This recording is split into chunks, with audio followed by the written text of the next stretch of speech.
ऊपर खींच, फर्क नजर आएगा।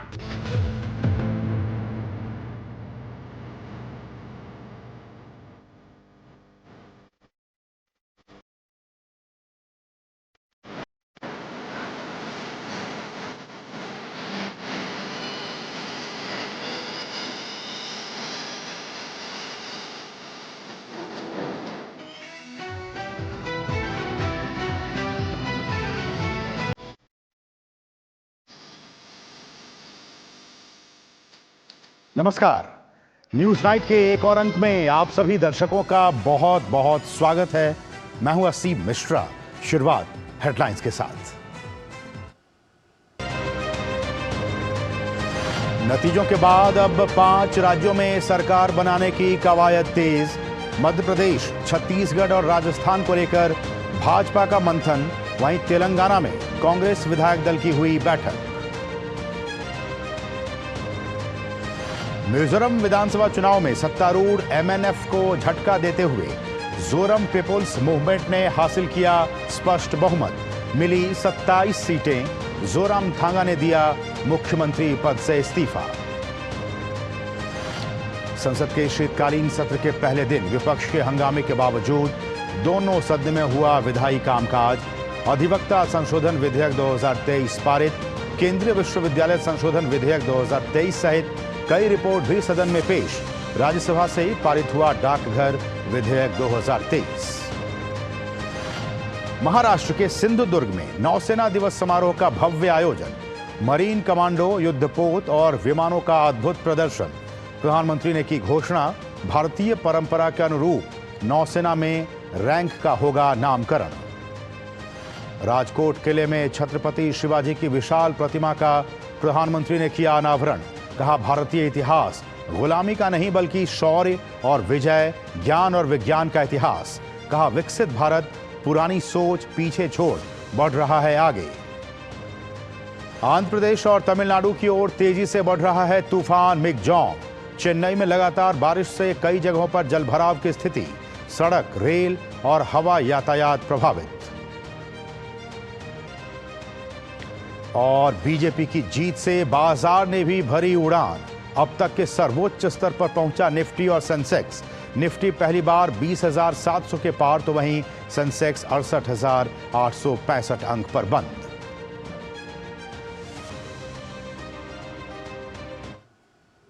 सभी खबरें विस्तार से। 4 राज्यों के रविवार को आए चुनाव नतीजों ने एक बार फिर से यह साबित कर दिया है कि पीएम मोदी ही देश की राजनीति के सबसे ताकतवर धुरी बने हुए हैं। नतीजों में बीजेपी ने मध्य प्रदेश में 1.5 दशक की सत्ता विरोधी लहर को दरकिनार करते हुए सबसे बड़ी जीत हासिल की है। वहीं राजस्थान में हर 5 साल में राज बदलने का रिवाज भी कायम रखने में यह कामयाब रही है।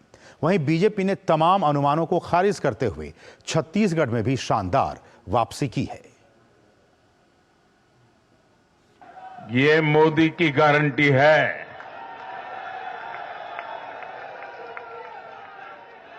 और मोदी की गारंटी यानी गारंटी पूरा होने की गारंटी।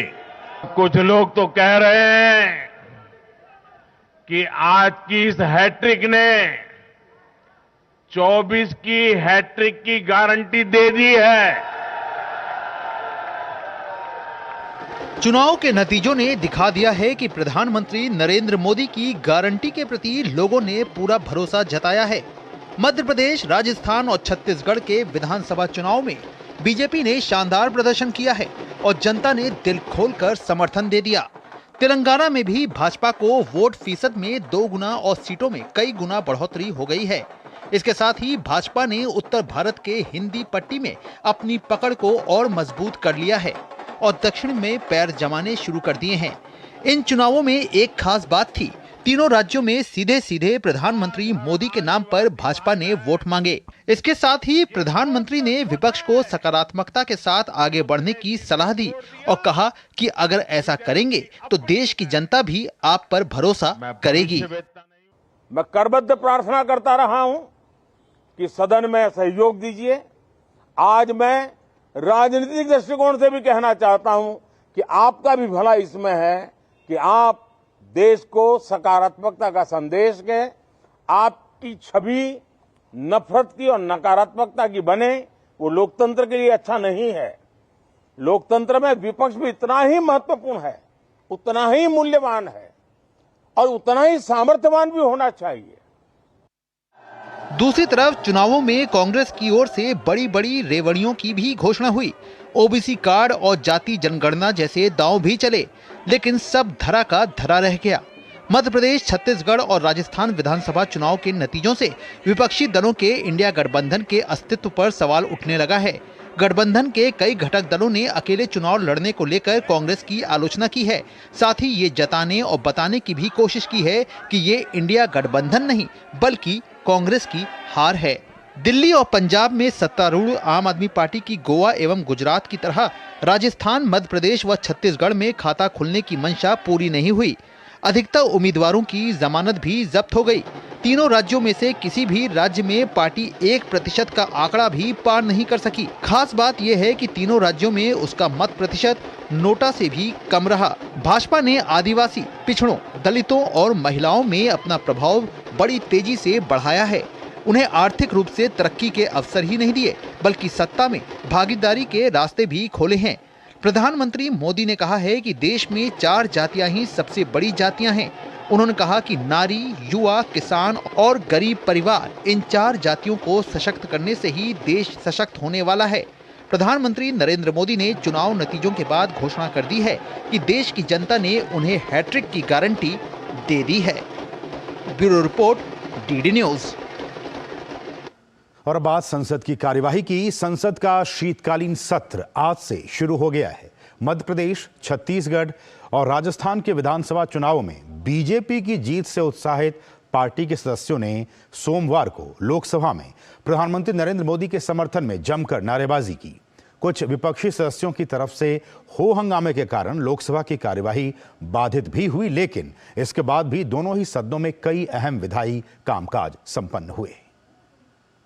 और जैसा कि हमने आपको बताया कि कई अहम विधायी कामकाज आज संसद के दोनों ही सदनों में हुए हैं, चाहे वो लोकसभा की बात हो, राज्यसभा की बात हो। और उससे पहले जैसा कि हमने आपको बताया कि जब प्रधानमंत्री नरेंद्र मोदी संसद में पहुंचे तो तमाम जो संसद सदस्य हैं, खासकर बीजेपी के, उन्होंने जमकर नारेबाजी की, प्रधानमंत्री के जयकारे लगाए।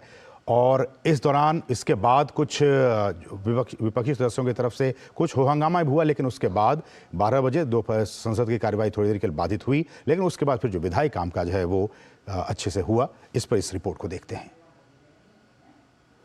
संसद के शीतकालीन सत्र के पहले दिन ही लोकसभा में विपक्ष ने हंगामा किया। सदन की कार्यवाही शुरू होते ही कुछ विपक्षी सांसद तख्तियां लहराने लगे, जिस पर स्पीकर ने सख्त आपत्ति जताई। शोर शराबे के बीच लोकसभा की कार्यवाही दोपहर 12 बजे तक के लिए स्थगित कर दी गई। हालांकि इसके बाद सदन की कार्यवाही निर्बाध रूप से चल सकी। शिक्षा मंत्री धर्मेंद्र प्रधान ने केंद्रीय विश्वविद्यालय संशोधन विधेयक 2023 लोकसभा में पेश किया। इस विधेयक के पारित होने से देश को पहली सेंट्रल ट्राइबल यूनिवर्सिटी मिलेगी। इसी साल अक्टूबर में पीएम मोदी की अध्यक्षता में कैबिनेट की बैठक में तेलंगाना में 889 करोड़ की लागत से समक्का सरक्का केंद्रीय जनजातीय विश्वविद्यालय की स्थापना का फैसला किया गया था। इसके अलावा अधिवक्ता संशोधन विधेयक 2023 को लोकसभा ने भी चर्चा के बाद पारित कर दिया। राज्यसभा पहले ही इसे पारित कर चुकी है। विधेयक का मकसद न्याय व्यवस्था को आम नागरिक के लिए अधिक सुलभ बनाना और कोर्ट परिसरों में दलाली रोककर कानूनी प्रणाली में सुधार लाना है। टाउट वाला जो सब्जेक्ट है, ये कमेटी को भी ठीक लगा, हमारे डिपार्टमेंट को भी ठीक लगा, लॉ कमीशन ऑफ इंडिया को भी ठीक लगा, बार काउंसिल ऑफ इंडिया को भी लगा, क्योंकि वकील की ड्रेस में बहुत से लोग ऐसे आते हैं वो वकील नहीं है, उनकी डिग्रियां भी फर्जी है, और वो आकर के किसी को ठगते हैं तो उसका प्रावधान क्या हो।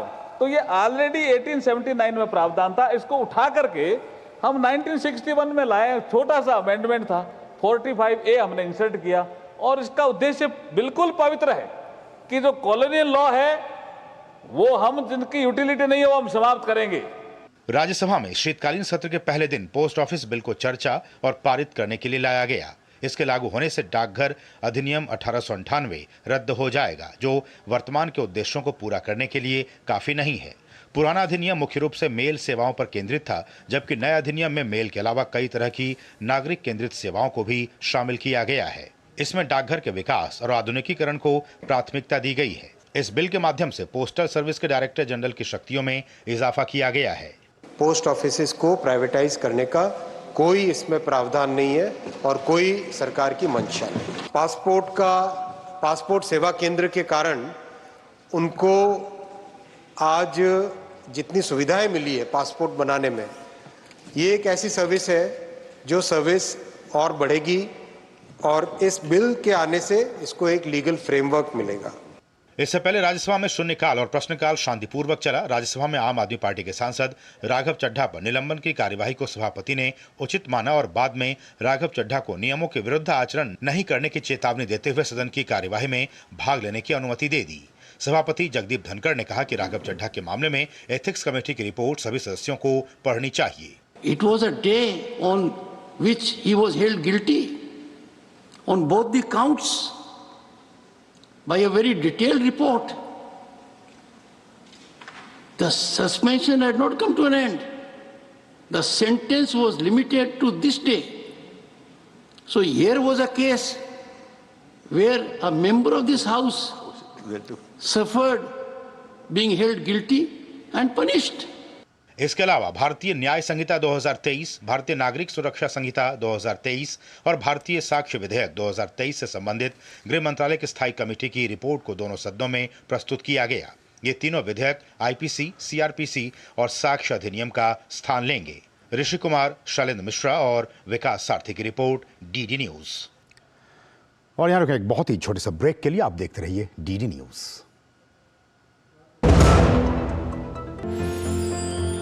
साल, बरस और सदी नहीं, एक युग गुजर जाएगा। उम्र न पूछो वंडर की, जब फर्क नजर आएगा। वंडर सीमेंट, फर्क नजर आएगा।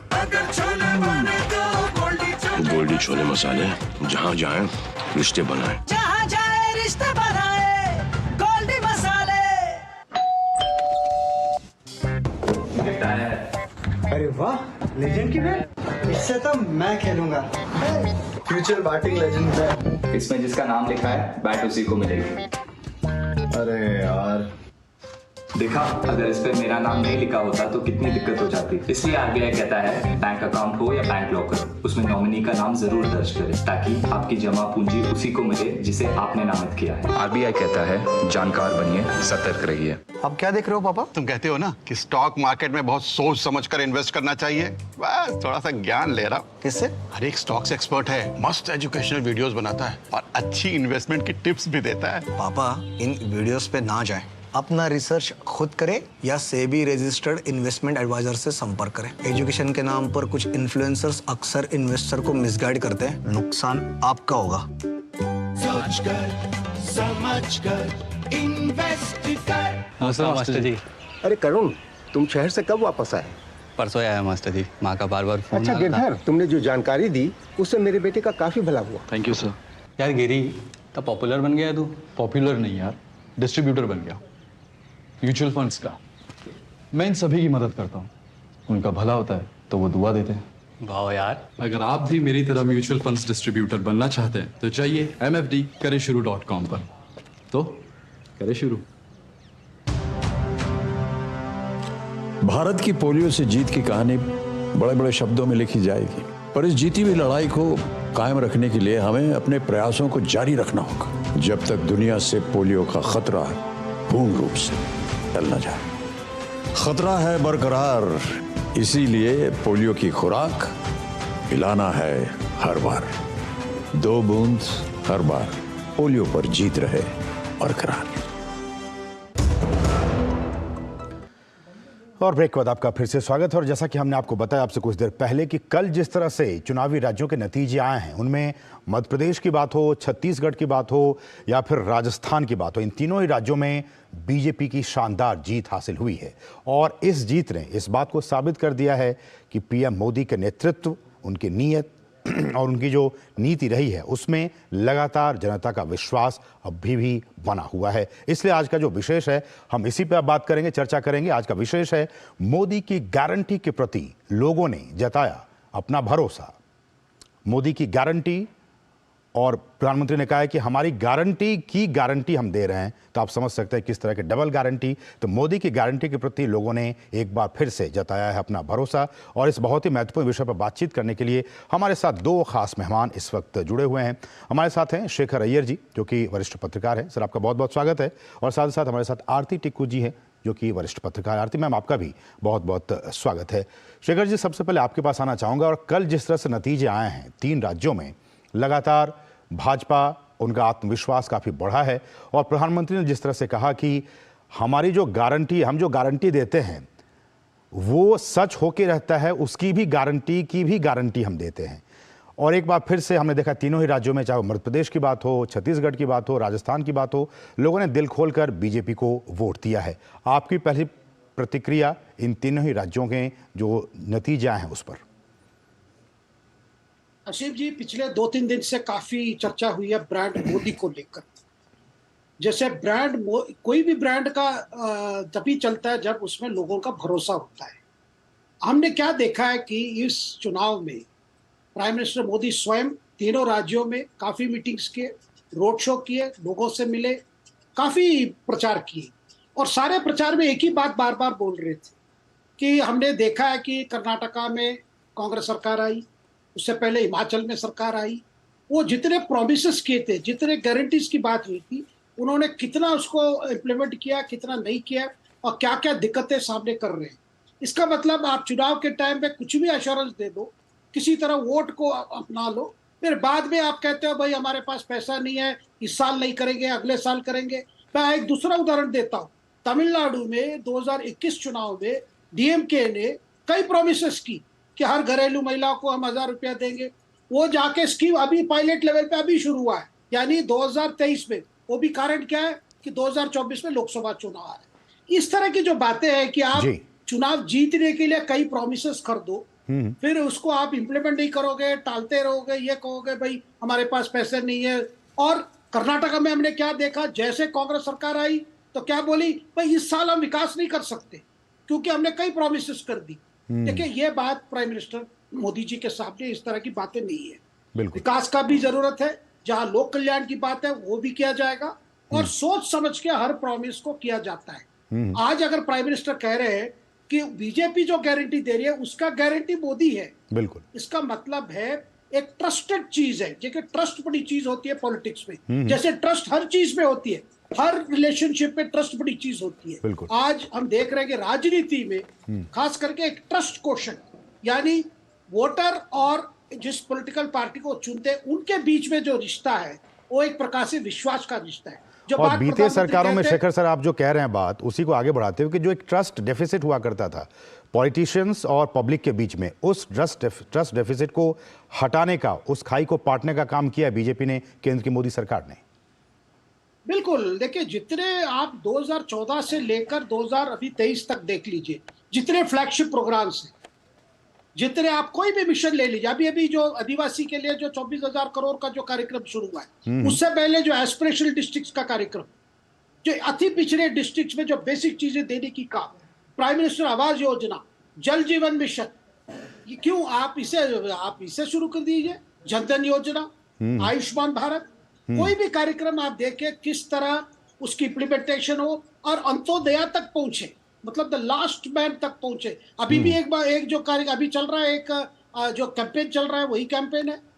तो इसका मतलब कहीं ना कहीं लोग समझ पा रहे हैं कि जब सरकार की तरफ से, और बीजेपी क्योंकि वो रूलिंग पार्टी है, एक मैंडेट लेके आई है, भाई जो वादे हम करते हैं उसको हमें करना है, वही वादा करें जो हम कर सकते हैं। और ऐसे आप मन लुभाने के लिए ऐसी बातें मत करो जो चीजें विकास से जुड़ा नहीं है। भाई इतने पैसे दे देंगे, उतना ये दे देंगे, इनको दे देंगे।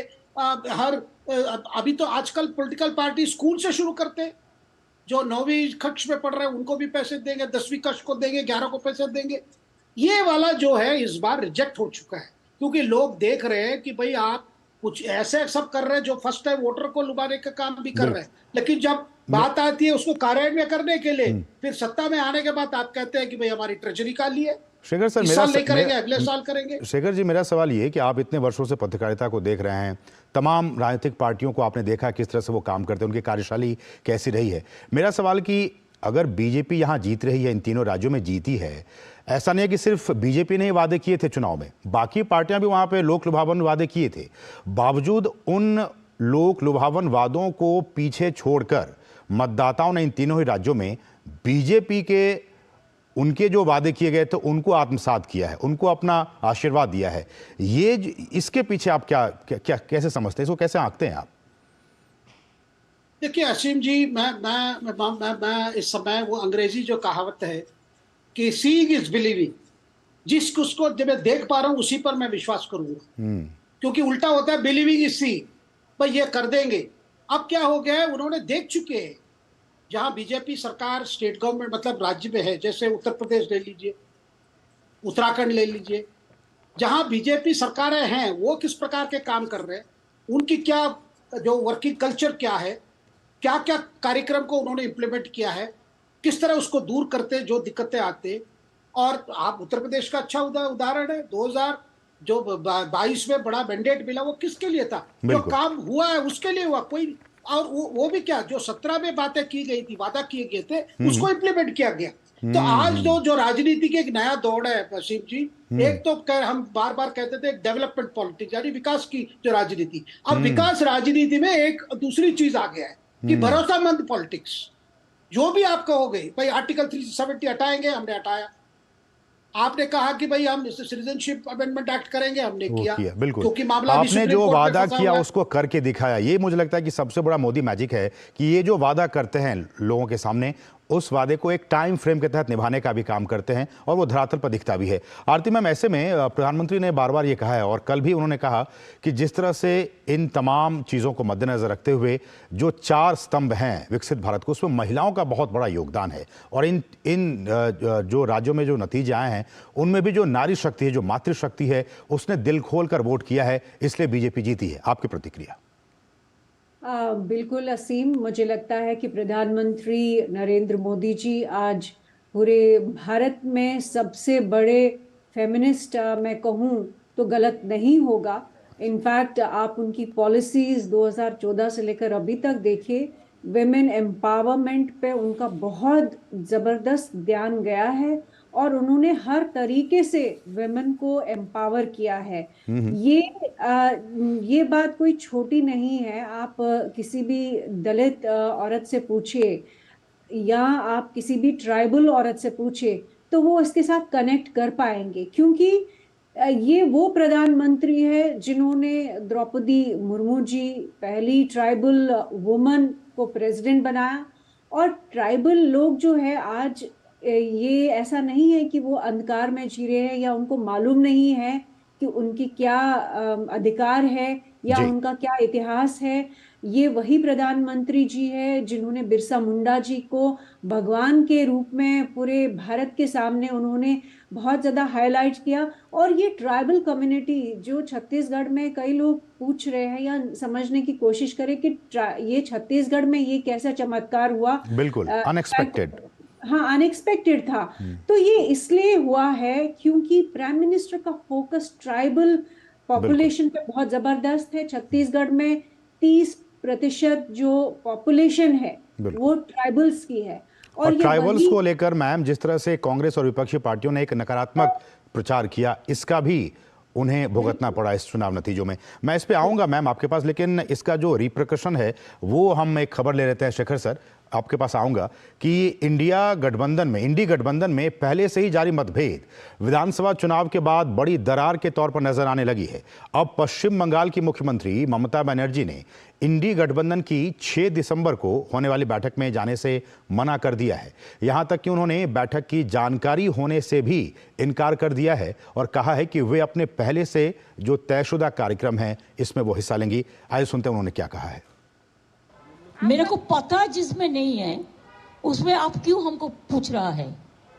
मेरे को पता नहीं है, मेरे को जानकारी नहीं है, इसी के लिए मैंने बाहर में प्रोग्राम रख दिया नॉर्थ बंगाल टूर में।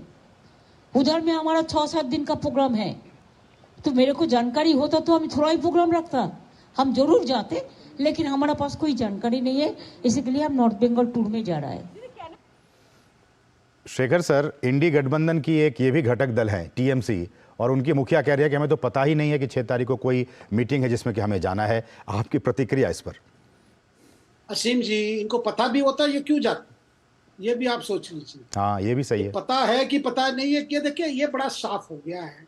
कांग्रेस की मैं हमेशा कहता हूं कि भाई कांग्रेस की अगर रिवाइवल की बात है, कांग्रेस अगर एक विकल्प देनी चाहती है बीजेपी को, मतलब बीजेपी के एक विकल्प, उसका मतलब है उनको उत्तर भारत में रिवाइव होना है।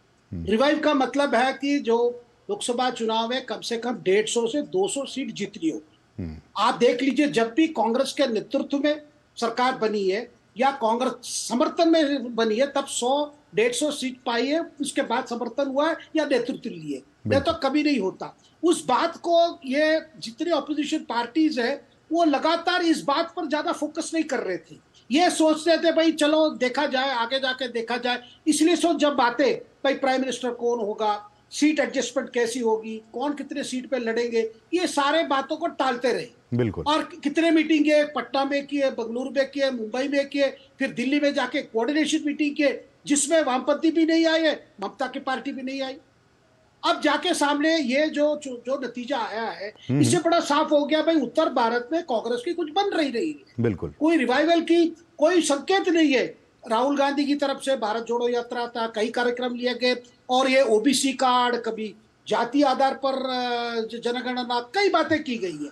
लेकिन इस चुनाव में जिस तरह जो मैंडेट आया है जी, वो बड़ा क्लियर है कि भाई और उसी मैंडेट के बाद मैं ये कह सकता हूँ शेखर सर, उसी मैंडेट के बाद से इस तरह की प्रतिक्रियाएं आनी शुरू हो गई हैं। ऐसे में आरती जी, जिस तरह की बातें निकल कर सामने आ रही हैं, और इस इंडी गठबंधन को बने हुए बहुत ज्यादा दिन हुए भी नहीं हैं, ऐसे में अब इस गठबंधन का भविष्य आप कैसे देखती हैं?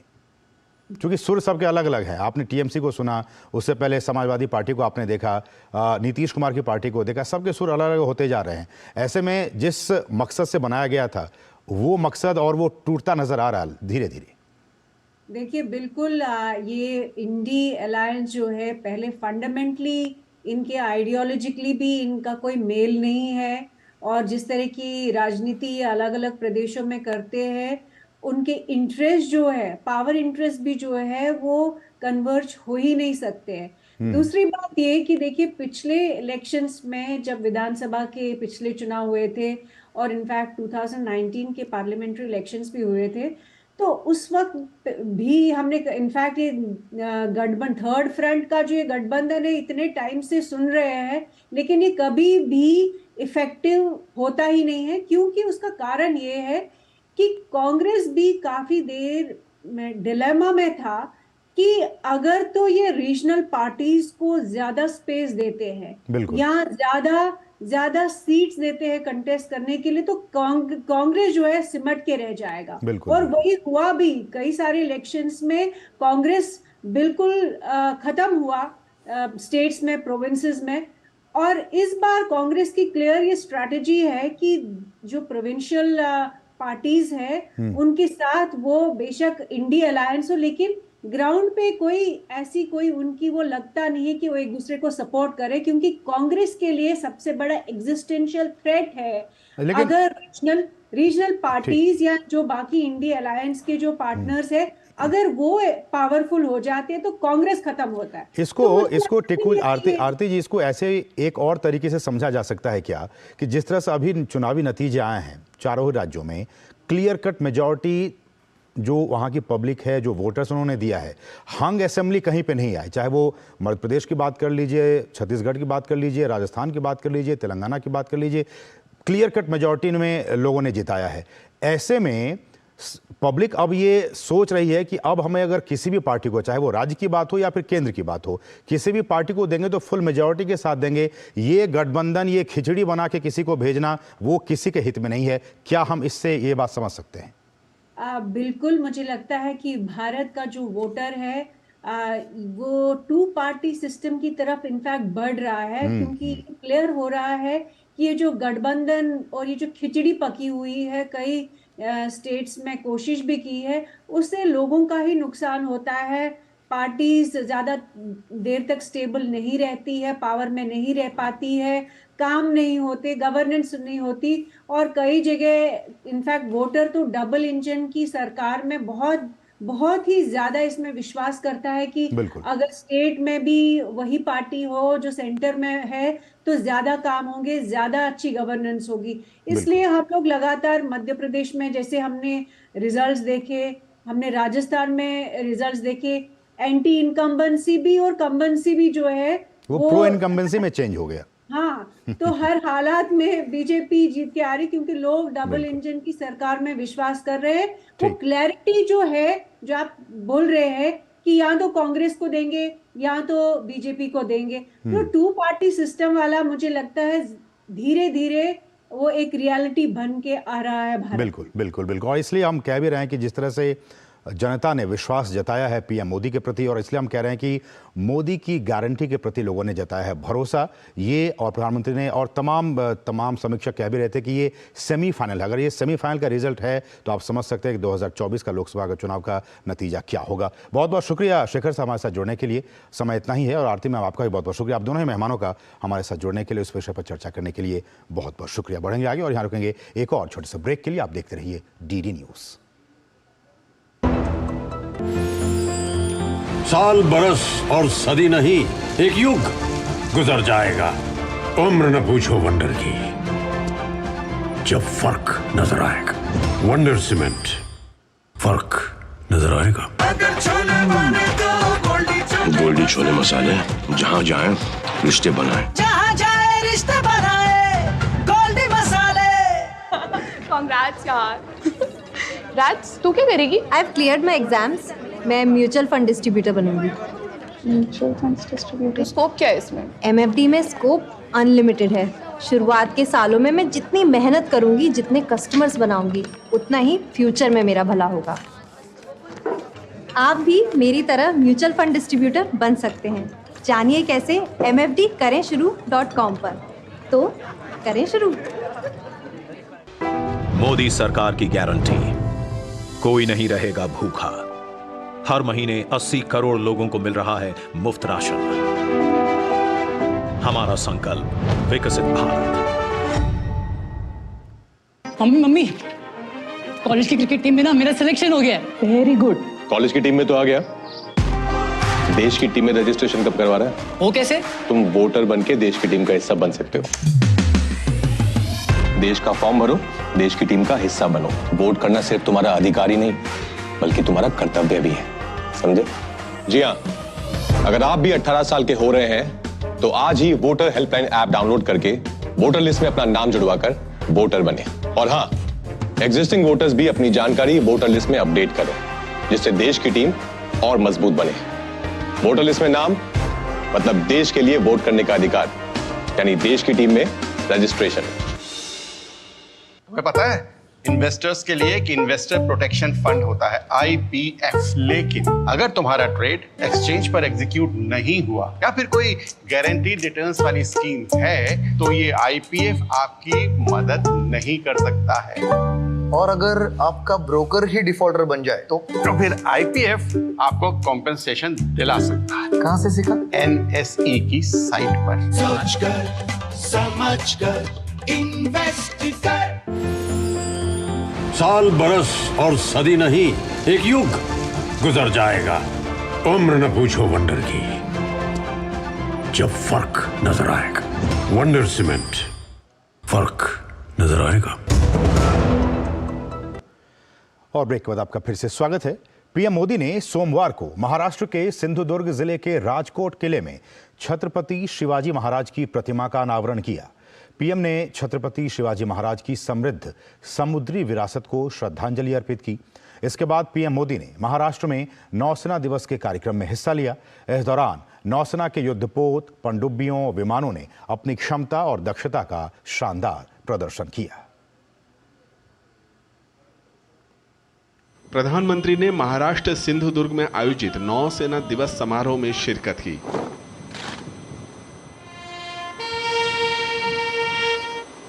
तारकर्ली समुद्र तट पर भारतीय नौसेना ने अपनी प्रचंड शक्ति का प्रदर्शन किया। इस दौरान नौसेना के युद्धपोत पनडुब्बी विमानों ने अपनी क्षमता और दक्षता का प्रदर्शन किया। सीकिंग हेलीकॉप्टर से उतरकर मरीन कमांडो का युद्ध कौशल, MS-60R हेलीकॉप्टर, चेतक, सबका सुरक्षा क्षमता का प्रदर्शन, जिसे देखकर सभी गौरवान्वित हो उठे। प्रधानमंत्री ने ऐतिहासिक दुर्ग और तट पर नौसेना दिवस मनाए जाने के लिए बधाई दी। आमतौर पर army day, air force day, navy day ये दिल्ली में मनाए जाते रहे हैं और दिल्ली में जो आसपास के लोग हैं वो उसका हिस्सा बनते थे और ज्यादातर इसके जो चीफ होते थे उनके घर के लोन में ही ये कार्यक्रम होते थे। मैंने उस परंपरा को बदला है और मेरी कोशिश है कि चाहे आर्मी डे हो, नेवी डे हो या एयरफोर्स डे हो, देश के अलग अलग भाग हिस्सों में हो और उसी योजना के तहत इस बार का नेवी डे इस पवित्र भूमि पर हो रहा है जहां पर नेवी का जन्म हुआ था। भारतीय नौसेना के अदम्य साहस और शौर्य का लोहा साल 1971 में पूरी दुनिया ने माना, जब नौसेना ने पाकिस्तान के कराची बंदरगाह को बर्बाद कर दिया था। ऑपरेशन ट्राइडेंट विपरीत परिस्थितियों में दुनिया के साहसिक ऑपरेशन में से एक, जब असंभव लक्ष्य को भारतीय नौसेना ने अपने अदम्य साहस से आसानी से हासिल किया था। नौसेना के युद्धपोतों ने सतह से सतह पर मिसाइल दागकर ऐतिहासिक दिन को याद किया। युद्धपोत विक्रांत सहित 20 युद्धपोतों ने इसमें हिस्सा लिया। प्रधानमंत्री ने कहा कि भारत का इतिहास सिर्फ 1000 साल की गुलामी का, हार और निराशा का ही नहीं, बल्कि शौर्य और विजय का भी है, ज्ञान विज्ञान का है और सामुद्रिक ताकत का भी। प्रधानमंत्री ने जल्द ही नौसेना के रैंक और भारतीय परंपरा के अनुरूप जवानों द्वारा पहने जाने वाले अपलेट को बदले जाने की भी घोषणा की। मुझे खुशी है कि हमारे नेवल ऑफिसर्स जो अपलेट्स पहनते हैं, अब उसमें छत्रपति वीर शिवाजी महाराज की विरासत की झलक भी देखने को मिलने वाली है। नए एपोलेट्स भी अब उनकी नौसेना के प्रतीक चिन्ह की तरह ही होंगे। ये मेरा सौभाग्य है कि नौसेना के ध्वज को मुझे पिछले वर्ष छत्रपति शिवाजी महाराज की विरासत से जोड़ने का अवसर मिला था। प्रधानमंत्री ने कहा कि भारत 140 करोड़ नागरिकों की सामर्थ्य शक्ति की वजह से बड़े लक्ष्य हासिल कर रहा है। सुरक्षित, समृद्ध और सशक्त भारत में आत्मनिर्भर भारत भी अहम भूमिका निभा रहा है। तेजस विमान हो या किसान ड्रोन, यूपीआई सिस्टम हो या फिर चंद्रयान 3, हर जगह, हर सेक्टर में मेड इन इंडिया की धूम है। आज हमारी सेनाओं की अधिकतर जरूरतें मेड इन इंडिया अस्त्र शस्त्र से ही पूरी की जा रही है। देश में पहली बार ट्रांसपोर्ट एयरक्राफ्ट का निर्माण शुरू हो रहा है। पिछले साल ही मैंने कोची में स्वदेशी एयरक्राफ्ट कैरियर INS विक्रांत को नौसेना में कमीशन किया था। INS Vikrant make in India, आत्मनिर्भर भारत का एक सशक्त उदाहरण है। प्रधानमंत्री ने इससे पहले राजकोट किले में छत्रपति शिवाजी महाराज की प्रतिमा का अनावरण किया।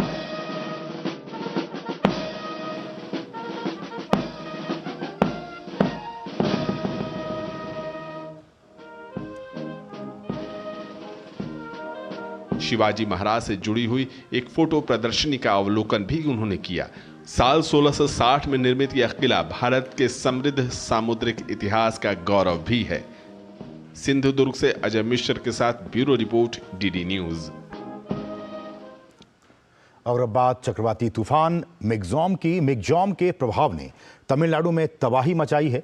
राज्य के कई इलाकों में भारी बारिश के बाद अब बाढ़ जैसे हालात हो गए हैं। इस तूफान के मद्देनजर दर्जनों ट्रेनें और कई फ्लाइट्स रद्द कर दी गई हैं। चेन्नई हवाई अड्डे को कल सुबह 9 बजे तक के लिए बंद कर दिया गया है। चक्रवाती तूफान के मंगलवार को नेल्लौर और मछलीपट्टनम के बीच टकराने की आशंका है और इस सब के बीच एनडीआरएफ ने तमिलनाडु, आंध्र प्रदेश और पुडुचेरी में 21 टीमों को तैनात कर दिया है। वहीं तटरक्षक बल, सेना, नौसेना के बचाव और राहत दल जहाज और विमान के साथ बिल्कुल तैयार हैं। ये 3 तस्वीरें चक्रवाती तूफान मिगजॉम से प्रभावित चेन्नई की हैं।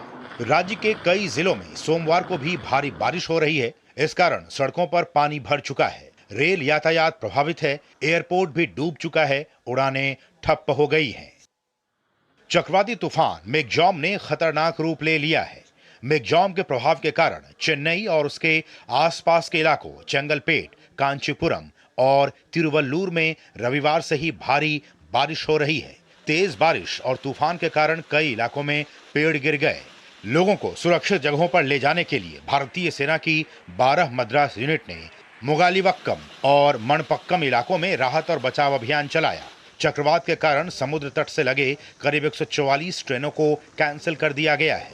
चक्रवाती तूफान मिगजॉम के कारण चेन्नई, तिरुवल्लुर, कांचीपुरम और चेंगलपट्टू जिलों में सभी स्कूल, कॉलेज, शैक्षणिक संस्थान, सार्वजनिक उपक्रमों, निगमों, बोर्ड, बैंक और वित्तीय संस्थानों के कार्यालयों में मंगलवार तक के लिए अवकाश घोषित कर दिया गया है। इस बीच भारत मौसम विभाग ने कहा है कि चक्रवाती तूफान मिगजॉम के धीरे धीरे तेज होने और उत्तर की ओर लगभग समानांतर और दक्षिणी आंध्र प्रदेश तट के करीब बढ़ने की संभावना है। मौसम विभाग ने कहा है कि मिगजॉम का असर 6 तारीख तक रहेगा। ये जो साइक्लोन है उत्तर दिशा में गति करेगा, आंध्र कोस्ट के पैरेलली जाते हुए 5 तारीख फोरनून में नेल्लोर और मछलीपट्टनम के बीच बापटला के आसपास ये हिट करेगा लैंड को, यानी लैंडफॉल होगा। तब इसका विंड स्पीड होगा 90 to 100 kilometre per hour, gusting to 110 kilometre per hour. इसके प्रभाव में अभी 60 से 70 किलोमीटर प्रति घंटा रफ्तार में तेज हवा चल रहे हैं। लगातार हो रही बारिश की वजह से स्थानीय लोगों को काफी परेशानियों का भी सामना करना पड़ रहा है। Yesterday itself it was heavy rain, so that the road will blocked continuously. The heavy water stacked on the road. It is a torrential downpour in whole of Chennai and Tamil Nadu, parts of Tamil Nadu. The water is logging. The drainage and has been mixed. मौसम विभाग ने कहा है कि तूफान बंगाल की खाड़ी से उत्तर पश्चिम दिशा की ओर बढ़ रहा है, जिस पर लगातार नजर रखी जा रही है। विभाग के अनुसार तमिलनाडु और आंध्र प्रदेश के तटों पर पहुंचने के बाद चक्रवात के फिर से मुड़कर उत्तर की ओर बढ़ने की संभावना है। वहीं 5 दिसंबर को ये बड़े चक्रवाती तूफान के रूप में आंध्र प्रदेश के तट पर टकरा सकता है। इसके चलते आंध्र प्रदेश में भी तैयारियां जोरों पर हैं। आंध्र प्रदेश के मछलीपट्टनम में एनडीआरएफ की 21 सदस्यीय टीम पहुंच चुकी है। टीम चक्रवात की वजह से आने वाली स्थितियों से निपटने का काम करेगी। वहीं ओडिशा के क्षेत्रीय मौसम विभाग के मुताबिक चक्रवाती तूफान मिगजॉम के मंगलवार शाम तक आंध्र प्रदेश के दक्षिणी तट पर पहुंचने की संभावना है। साथ ही ओडिशा के कई जिलों में तेज बारिश के लिए येलो अलर्ट जारी किया गया है। We are expecting after becoming a severe cyclone storm, it is very likely to move northwards, nearly very close to South Andhra Pradesh coast, and likely to cross coast by tomorrow, that is 5th forenoon of 5th December, between Machilipatnam and Nellore, very close to Baptalam. And we are expecting during the crossing time, it will be crossing as a severe cyclonic storm, and wind speed likely to be around 80 to 90, gusting up to 100 kmph. सभी मच्छी मार उनको बहुत warning करके पास 3 days we have been giving warning. इसके बाद उनको सेफ्टी लोकेशन में लेके आ गया। इसके अलावा वो जहाज, बड़ा जहाज वो पोर्ट, चेन्नई पोर्ट के आसपास ऑपरेट कर रहा था and they were being having exposed to danger. इनके भी हम वार्निंग करके उधर से निकाला हुआ सेफ्टी लोकेशन के लिए। ऑफशोर प्लेटफॉर्म्स काकीनाडा के पास बहुत आदमियों में काम कर रहा था। नॉन एसेंशियल पर्सनल उनसे हम वैकेट करके सेफ्टी लोकेशन लेके आ गया। चेन्नई में पूरा फ्लडिंग का असिस्ट करने के लिए हमारा डिजास्टर रेस्पॉन्स टीम 5 टीम तैयार किया हुआ। They will be deployed in assistance with the state government. Michaung के प्रभाव की वजह से ओडिशा में पूर्व तट रेलवे के तहत चलने वाली 60 ट्रेनों को भी रद्द कर दिया गया है। As per the advice of South Central and Southern Railway, about 60 trains have been cancelled. out of which some trains are originating from East Coast Railway and most of the trains are passing through East Coast Railway territory. मौसम विभाग के मुताबिक चक्रवात के कारण 6 और 7 दिसंबर को बंगाल के कई जिलों में भी हल्की बारिश हो सकती है, जिसमें मेदिनीपुर, झारग्राम, परगना, कोलकाता, हावड़ा और हुगली शामिल हैं। तूफान का आंध्र प्रदेश और तमिलनाडु में असर ज्यादा होने की वजह से सरकार और प्रशासन ने सभी को सुरक्षित जगहों पर रहने की सलाह दी है। साथ ही मछुआरों को 6 तारीख तक समुद्र में ना जाने का सुझाव दिया गया है। इसके बाद ही हालात सामान्य होंगे। Bureau report, DD news. तो आपने देखा किस तरह से ये चक्रवाती तूफान मिगजॉम है, उसका कहर चेन्नई में, आंध्र प्रदेश में, ओडिशा के कुछ हिस्सों में, बंगाल के कुछ हिस्सों में इसका साफ तौर पर असर दिख रहा है। लेकिन मौसम विभाग और उस दौरान तूफान की जो गति होगी वो 90 से 100 किलोमीटर प्रति घंटे की रफ्तार से हवाएं चलेंगी। 5 तारीख को ही तूफान देर शाम अभी भीषण चक्रवाती तूफान है और उसके बाद ये चक्रवाती तूफान में बदल जाएगा, ऐसा मौसम विभाग का कहना है। इस वक्त भीषण चक्रवाती तूफान के तौर पर इसे दर्जा दिया गया है और जब ये चक्रवाती तूफान में तब्दील होगा तब इसकी जो स्पीड होगी वो 60 से 70 किलोमीटर प्रति घंटे की हो जाएगी इस तूफान की गति। और 6 दिसंबर की सुबह तूफान जो है मिगजॉम वो डिप्रेशन में, कम दबाव डिप्रेशन जो है उसमें वो तब्दील हो जाएगा, ऐसा मौसम विभाग का जो निर्देश आए हैं, जो सूचना आई है उसके हिसाब से हम बता रहे हैं आपको। और देर शाम जो है उसी दिन ये तूफान निम्न दबाव के क्षेत्र में भी बदल जाएगा, तो धीरे धीरे इसमें गिरावट आती जाएगी और उत्तरी तटीय तमिलनाडु और पुडुचेरी में 5 दिसंबर को भारी बारिश की चेतावनी जारी की गई है। इन इलाकों में भारी बारिश हो सकती है।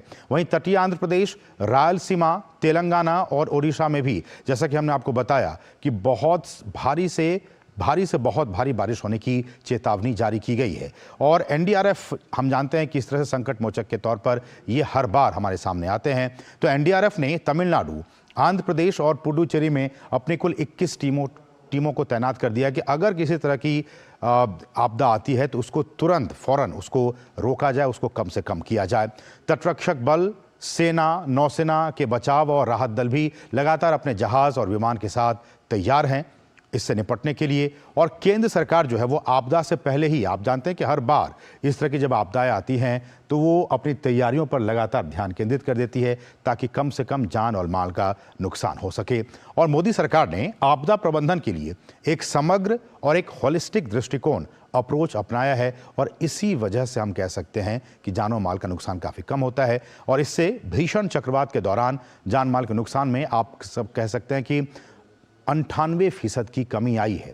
इससे पिछले भी जितनी भी इस तरह के तूफान आए हैं, चक्रवाती तूफान, उसमें जान और माल का नुकसान जो हुआ है उसमें एनडीआरएफ और तमाम जो एजेंसियां हैं उनकी वजह से 98% की कमी आई है। तो आप देख सकते हैं कि केंद्र सरकार, केंद्र की मोदी सरकार, एनडीआरएफ, एसडीआरएफ और तमाम जो राहत एजेंसियां हैं वो लग जाती हैं, सेना, नौसेना, ये तमाम एजेंसियां लग जाती हैं ताकि जान और माल का नुकसान जो है वो कम हो सके। हमने आपको बताया किस तरह से तूफान की स्थिति अभी क्या है और आने वाले कल और परसों में इसकी स्थिति क्या होगी। बढ़ेंगे आगे, यहाँ रुकेंगे छोटे से ब्रेक के लिए। आप देखते रहिए डीडी न्यूज। साल, बरस और सदी नहीं, एक युग गुजर जाएगा। उम्र न पूछो वंडर की, जब फर्क नजर आएगा। वंडर सीमेंट, फर्क नजर आएगा। गोल्डी छोले मसाले, जहाँ जाए रिश्ते बनाए, जहाँ जाए रिश्ते बनाए, गोल्डी मसाले। मोदी सरकार की गारंटी, महिलाओं के लिए धुआं मुक्त रसोई। प्रधानमंत्री उज्ज्वला योजना के तहत 10 करोड़ गैस कनेक्शन। हमारा संकल्प, विकसित भारत। मम्मी, कॉलेज की क्रिकेट टीम में ना मेरा सिलेक्शन हो गया है। Very good. कॉलेज की टीम में तो आ गया, देश की टीम में रजिस्ट्रेशन कब करवा रहा है? वो कैसे? तुम वोटर बन के देश की टीम का हिस्सा बन सकते हो। देश का फॉर्म भरो, देश की टीम का हिस्सा बनो। वोट करना सिर्फ तुम्हारा अधिकार ही नहीं बल्कि तुम्हारा कर्तव्य भी है, समझे? जी हाँ, अगर आप भी 18 साल के हो रहे हैं तो आज ही वोटर हेल्पलाइन ऐप डाउनलोड करके वोटर लिस्ट में अपना नाम जुड़वाकर वोटर बने। और हाँ, एग्जिस्टिंग वोटर्स भी अपनी जानकारी वोटर लिस्ट में अपडेट करें, जिससे देश की टीम और मजबूत बने।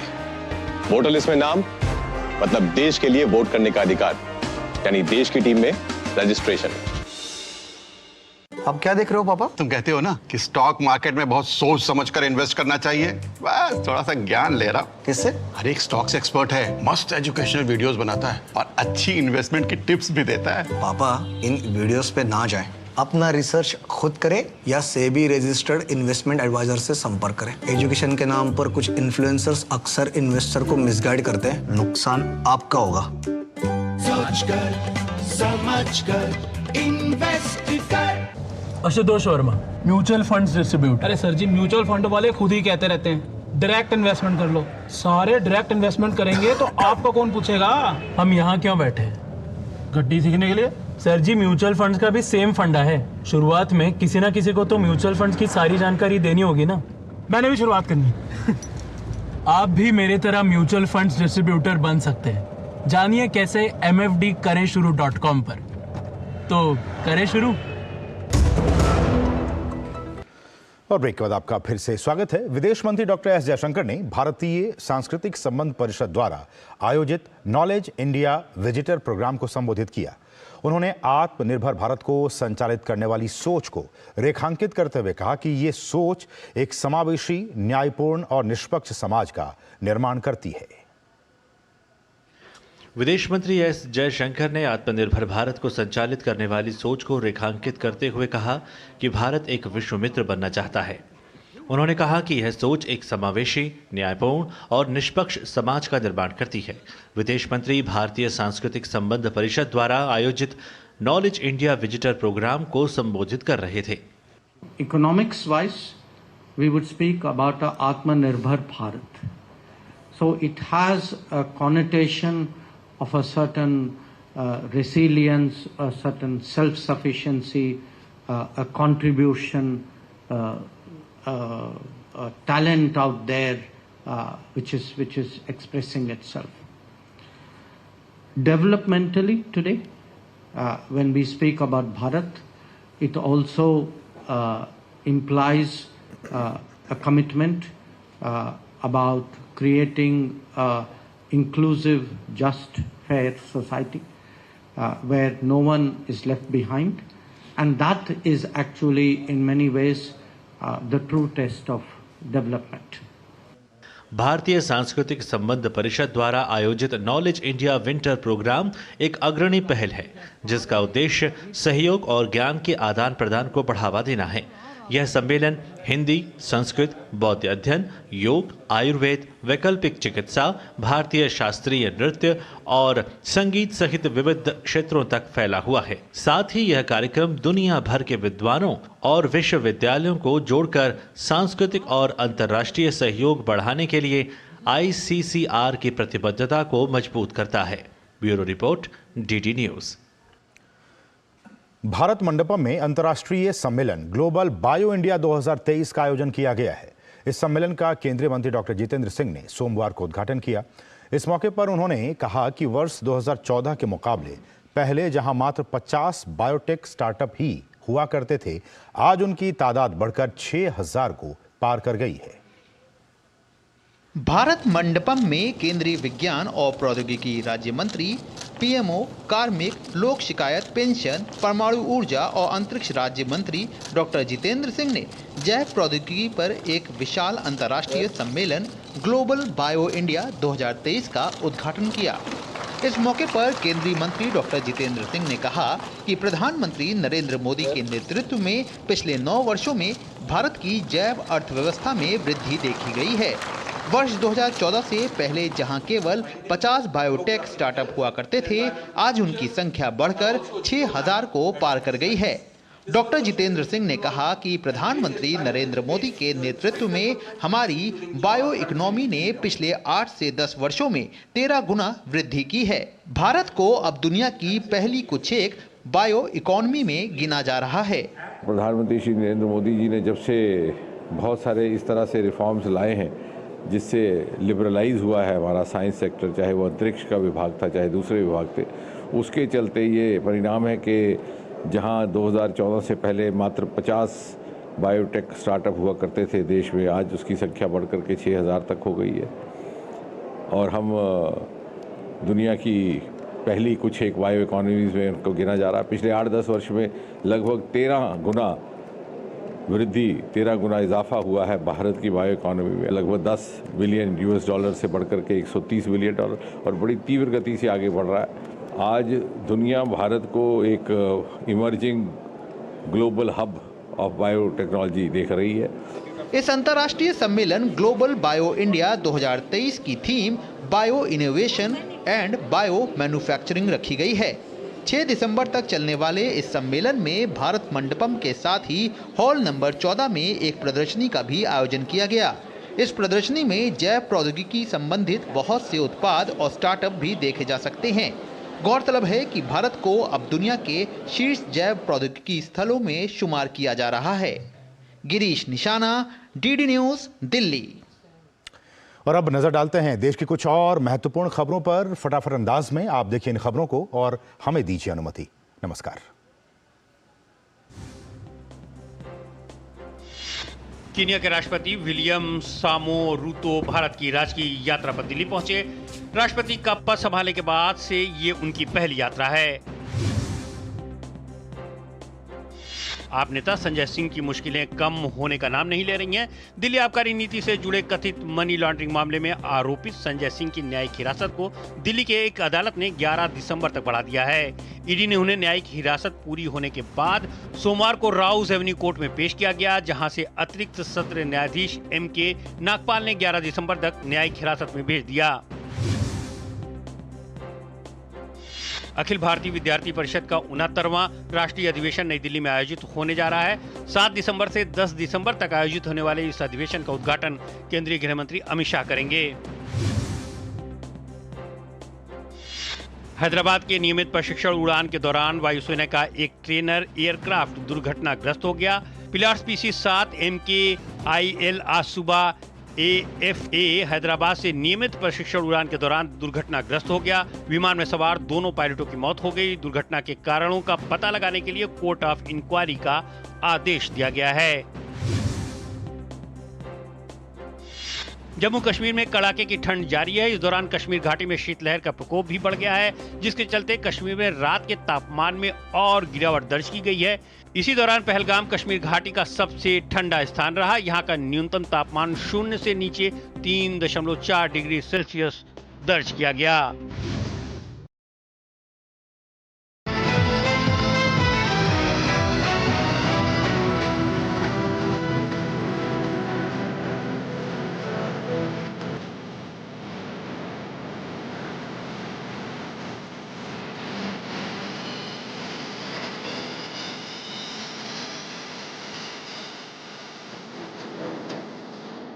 न्यूज़ 9 के प्रायोजक थे वंडर सीमेंट इस्तेमाल कीजिए, फर्क नजर आएगा।